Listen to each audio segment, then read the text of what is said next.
Malakpet CPI నేత కేతావత్ చందు నాయక్ హత్య case నిందితులను పోలీసులు అరెస్ట్ చేశారు.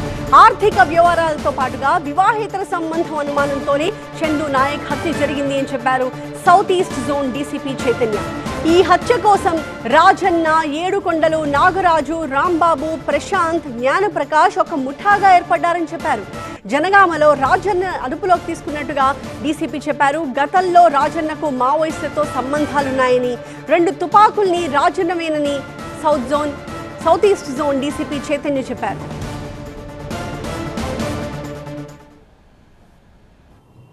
ఈ రాజేష్కు అలియాస్ రాజన్నకు ఒక మహిళతో వివాహేతర సంబంధం ఉంది.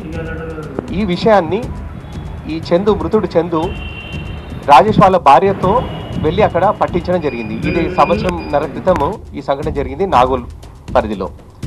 ఇదంతా కూడా మనసులో పెట్టుకొని తర్వాత ఒక అనుమానం కూడా ఇతను డెవలప్ చేసుకున్నాడు. మృతుడు చందు మరియు రాజన్న భార్య మధ్యలో కూడా ఏదో ఉందని చెప్పి ఒక అనుమానాన్ని వ్యక్తం చేస్తూ అది నిజమని భావిస్తూ వచ్చాడు.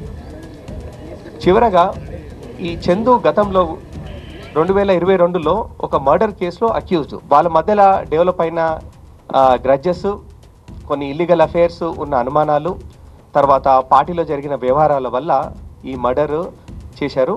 ఇది వాళ్ళు పార్టీలో చాలా క్లోజ్గా తిరిగిన వ్యక్తులు. వాళ్ళందరూ తిరిగినప్పుడు వాళ్ళ మధ్యలో గతంలో క్లోజ్గా పనిచేసి పార్టీ నిర్మాణాన్ని కూడా ఎంతో కృషి చేసిన వాళ్ళు. దీని ఒక నేరం కాకుండా వాళ్ళిద్దరి మధ్యలో డెవలప్ అయిన ఒక గ్రడ్జ్ లాగా పరిగణించారు. వాళ్ళని ప్యాసిఫై చేసిన తర్వాత కూడా వాళ్ళు ఒప్పుకున్నారు. అది ఇష్యూ వాళ్ళ మధ్యలో సయోధ్య కుదిరి సమసిపోయింది. అయినా సరే దాన్ని ఇంకా అలాగ పెట్టుకొని రాజేష్ దీన్ని అడ్వాన్స్ చేశాడు.